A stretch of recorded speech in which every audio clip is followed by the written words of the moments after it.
시청자 여러분 안녕하십니까. 자, 오늘은 11월 25일 월요일 오전 8시 15분입니다. 자, 오늘 주제는요. 이 러시아가 우리 한국에 대해서 이 방어용 무기를 우크라이나에 공급하는 것까지는 이 용인을 했다. 그러한 이 속보 뉴스하고요. 또 한 가지는 이 미국과 나토가 러시아를 이번 전쟁을 통해서 어떻게 붕괴시키려는 전략을 취하고 있는지 그러한 점에 대해서 말씀을 드리도록 하겠습니다. 자, 먼저 오늘 새벽 기사죠. 러시아 외무차관이 한국이 살상용 무기를 공급을 해서 우크라이나에 공급을 해서 러시아 시민을 다치게 한다면 양국 간의 관계는 파국에 이르게 될 것이고 러시아는 모든 수단을 동원해서 대응을 하게 될 것이다라고 말을 했습니다. 자, 단도직입적으로 말씀을 드려서요.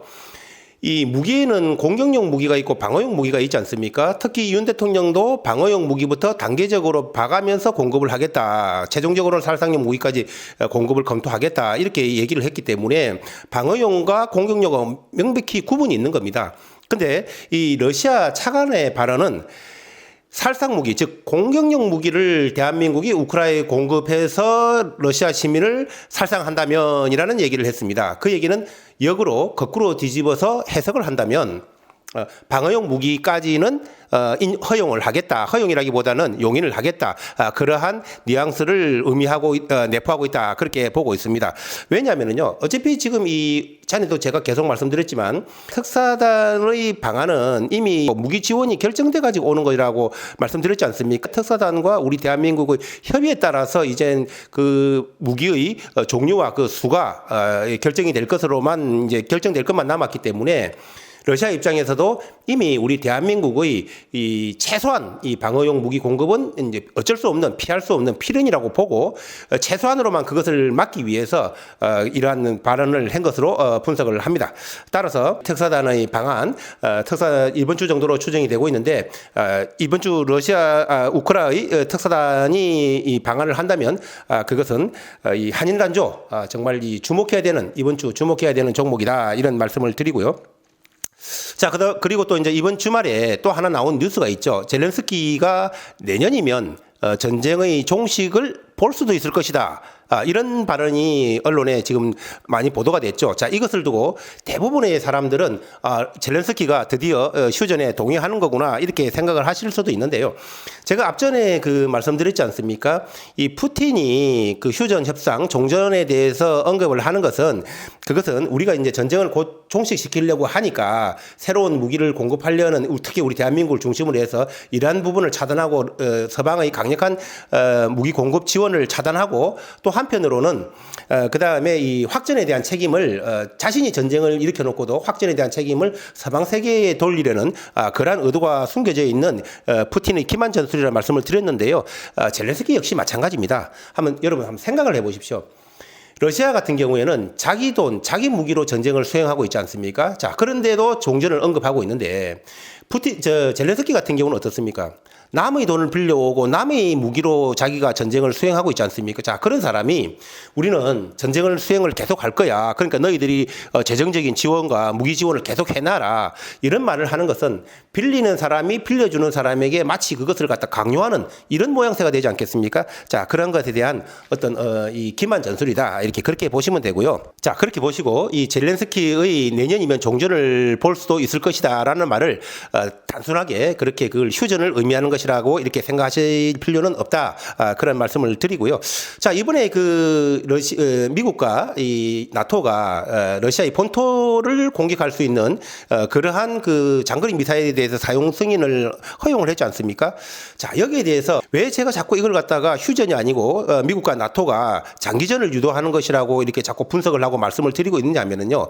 자, 이 장거리 미사일 사용 승인에 대해서 여태까지 미국과 나토는 뭐라고 했습니까? 러시아에 대해서 무기 공급하는 거에 대해서 공격용 무기라든지 중요한 무기 공급하는 거에 대해서 확전 우려 때문에 공급을 하지 않는다. 사용 승인을 하지 않는다. 이렇게 계속 해왔지 않습니까? 자, 그런데 이번에 러시아 본토를 때릴 수 있는 장거리 미사일 ATACMS를 사용 승인을 허용했다는 것은 그러면 그것은 과거에는 확전 우려 때문에 사용 승인을 안 하고 있다가 그럼 지금은 그것을 허용을 하면 확전 우려가 없다는 뜻인가요? 그건 아니지 않겠습니까?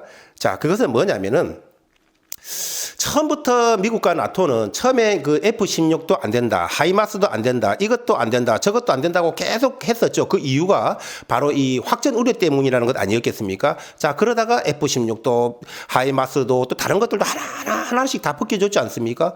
그러면 처음에는 확전 우려가 있어서 그런 것들을 안 하다가 이제는 막판에 와서는 러시아 본토까지 때릴 수 있는 장거리 미사일까지 사용 허용을 했다. 그것은 그러면 지금은 과연 확전 우려가 없다는 뜻이냐?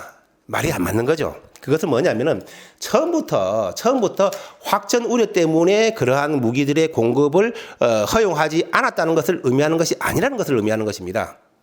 그것은 무슨 말씀이냐면요. 이 러시아가 보면은 뭐 3차 대전을 경고하고 핵 사용을 경고하고 하지만은 정말 이 러시아에서 이 핵을 빼고 보니까 정말 이 러시아의 재래식 군사 전략이라는 것은 너무나도 형편없다는 것이 정말 우리나라 수준과도 어찌 보면은 뭐 대등할 정도다라고 느낄 정도로 정말 이게 과연 군사 강국이냐 군사 대국이냐 할 정도로 정말 형편없는 것이 아니겠습니까? 자, 그런데 푸틴 같은 경우는 이번에 주말에 또 뉴스가 나왔죠. 이 신병 한 명 모집을 하는데 1억 3천만 원씩의 비석 탕감해주겠다. 여러분 이 뉴스 대부분 다 보셨을 겁니다.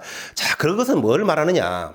GDP로 따지고 본다면 러시아는 우리보다도 비승했지만 우리보다도 좀 못한 상태였죠. 자, 그런데 이 장기전을 통해서 지금은 완전히 경제력이 바닥이 났을 겁니다. 자, 그 상태인데도 1억 3천만 원씩을 준다는 것은 한마디로 말하면 이 동원할 수 있는 인력이 바닥이 났다는 뜻이에요. 완전히 국력이 소진됐다는 것이죠. 자, 그렇기 때문에 러시아는 이제는 어쩔 수 없이 북한군에 의지할 수밖에 없는 그러한 입장, 그러한 운명에 놓여졌다.